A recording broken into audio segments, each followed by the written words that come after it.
say would take us back to traditional ways of doing things, like reading books. Even that has been put on a gadget, right?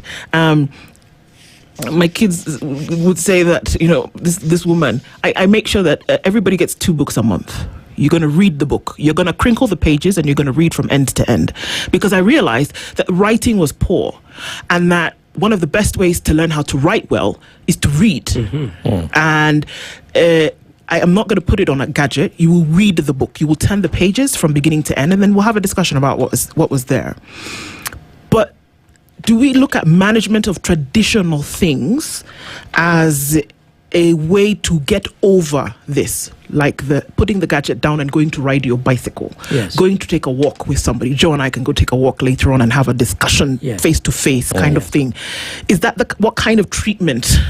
I mean, it's so hard for me to say treatment for something that doesn't bear some kind of, I don't know, physical injury. But is that what we are looking at? Yeah, I think it's a bit of both on both sides of the equation. So what the court ruling yesterday is pointing out, and that is what many governments are grappling with, how to get a handle on that, is that how do we change the algorithms on social media to become less of what they're aiming towards.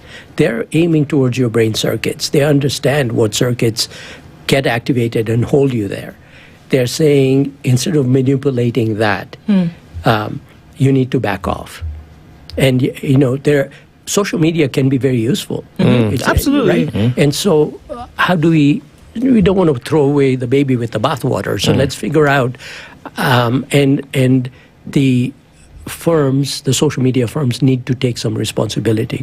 The other part of the responsibility is you as parents and children themselves, is to see what can we do not to fall, not to be caught up in that.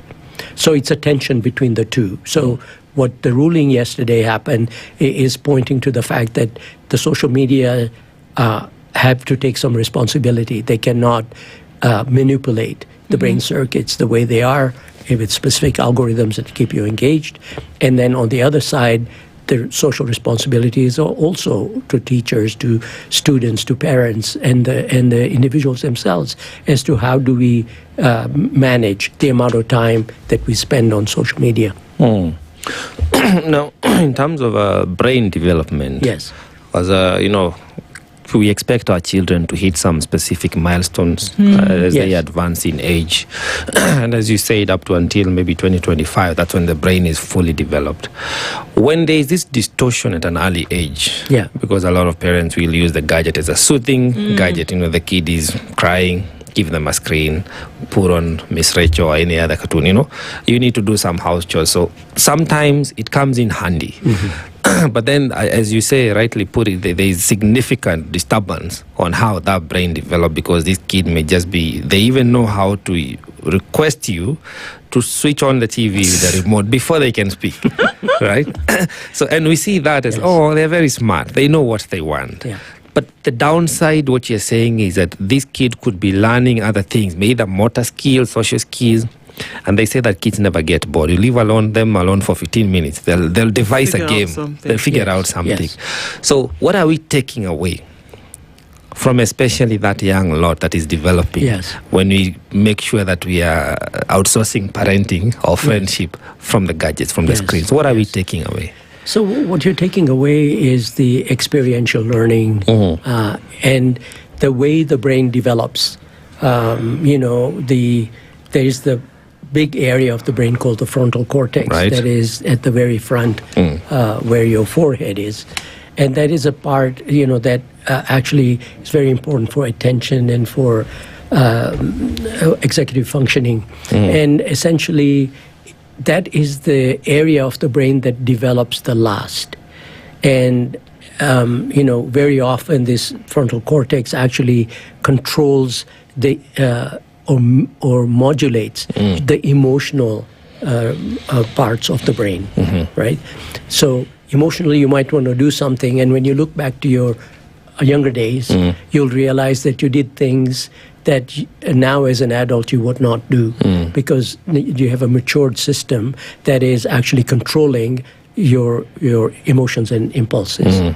Now, if you disrupt those types of connectivity between different regions of the brain as they are developing, if the frontal cortex doesn't get enough chance to kind of compete with the emotional hits that are being driven by the algorithms, then you are potentially compromising the sensitivity of that circuit. As I said, it all has to do with sensitivities of different circuits in the brain.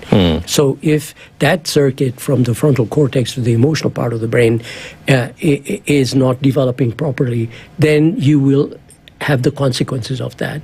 You might become much more sensitive to feedback through social media or through your friends, and you might grow up that way, not being able to be as resilient as kids who may have that opportunity to develop the more controlled circuit development of the brain. And when there's